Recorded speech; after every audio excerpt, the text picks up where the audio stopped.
Liz and Mike from 105.1 The Buzz joining us live right now. Good morning. Morning. Morning, guys. Hope you all had a great 4th of July. Able to celebrate? Anything fun?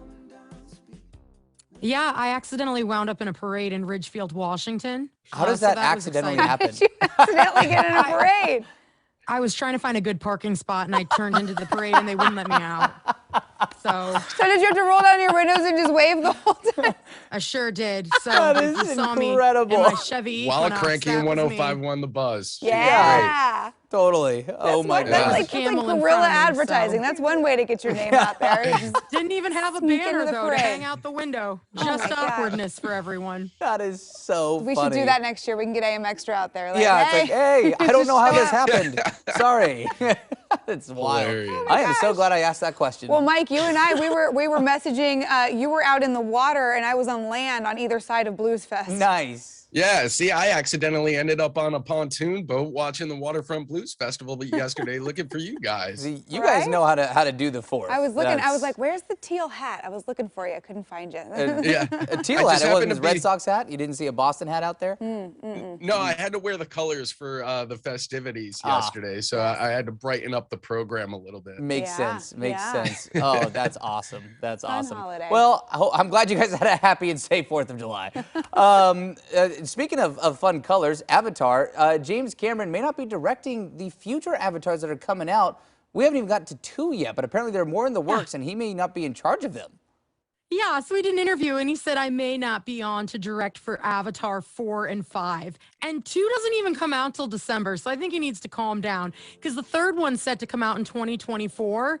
So the 4th and 5th will be even farther down. And I don't think anybody knows what we're doing in 2028. That's how far down this probably is. I don't even know what I'm making for dinner tonight. So to make those plans, but he did let us know that it's almost, he didn't refer to it as almost like Star Wars, but I'm going to, that it's like a story that goes through all 5 of them. And if the 4th and the 5th one don't get picked up, the story's just going to be incomplete. Which at that point, make it a streaming show on Netflix or somebody that has a big Yeah. budget. I'm sure Totally. it will get made in some capacity. That was my first thought too. I was like, well, you know, Steven Spielberg, when he first did, Star Wars stuff, he came out with, or Spielberg, Lucas, George George Lucas. I'm sorry. George Oh my god! Lucas. I'm so sorry. Star Wars fans everywhere were like, Star Wars "What?" fan Emily Burris. Yeah, Star Wars, right? Live long and prosper. I'm kidding. George Lucas, because when he first came, it was episodes 4, 5, and 6. And he was like, it's a trilogy and a trilogy and a trilogy. Right. And he was not on for all of them, 4, 5, 6, and then 1, 2, 3, and then 7, 8, 9. So might be that. Yeah, I mean, I don't know about this whole thing. I just don't know how much more Avatar I need. I already forgot what the entire movie was last time it was out, which we're over a decade at this point, and it was creative back then from a visual standpoint, a CGI standpoint. It was revolutionary. And I don't think we're going to be able to replicate that this time. It's just going to be the same old thing. Was the first one a cliffhanger? Was I it set never up to saw be it. a sequel? I don't remember. Couldn't tell you. They give don't me scary remember. dreams. I never saw the first one either. I was like, no, not for me. I want to see it. It was I cool. should have seen it. I was told it was Pocahontas in blue. And so Yeah, I kind mean- of. It wasn't that. That's not far off. Yeah, but but I it don't remember didn't- there being like a whole story.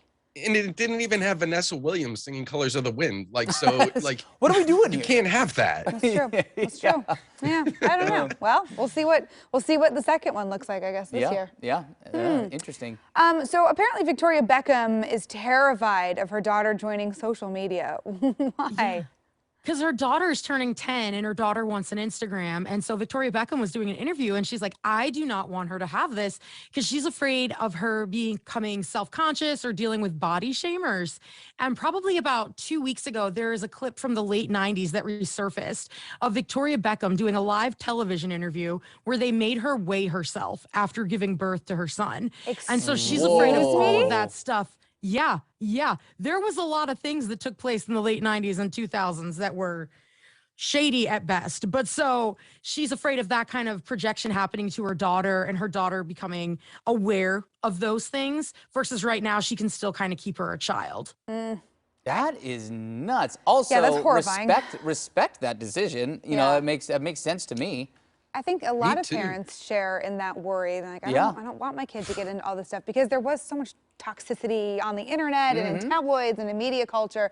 I feel like there still is, but I do think we've come a long Oh, way compared to Oh, that, yeah. than yeah. when we were kind Definitely. of growing up with the internet starting. I mean, I don't even have kids, and I'm terrified if I did, or like what they would experience on the internet. In case in point, look at Travis. He doesn't even have Instagram. And look at me. I'm thriving. I'm happy every day. Thriving in his social media-less world. I mean, I have a son and he doesn't have any social media, but he is only 5. But sometimes he steals my phone and I don't realize it. And he loves to get on TikTok and so he has your destroyed social my media. For You page. Yes. Oh my gosh. Sometimes if you randomly get on my page, he'll put it's complicated between me and my husband on Facebook. And people will send us messages and I'll be like, I'm so sorry. Theo had the phone. My bad. Let me go ahead and fix this. Are you okay? It's actually it's great. right. Just my 5-year-old stole my phone again. It's fine. Oh, that's great. You're like, why is my For You page all children's cartoons? I don't get it. Yeah, basically. That Case is in point, this is why I'm hysterical. terrified of kids and social media. Well, that's another reason. Yeah, Mike's just worried they'll mess up his algorithms. Yeah. I have no algorithms. That's what they want you to think. Yeah, exactly. Exactly. All right. Thanks, you guys. Have a good one. We'll see you tomorrow. Bye, friends. Take care. You can Bye. listen to Liz and Mike every weekday morning on 105.1 The Buzz. 8:21 right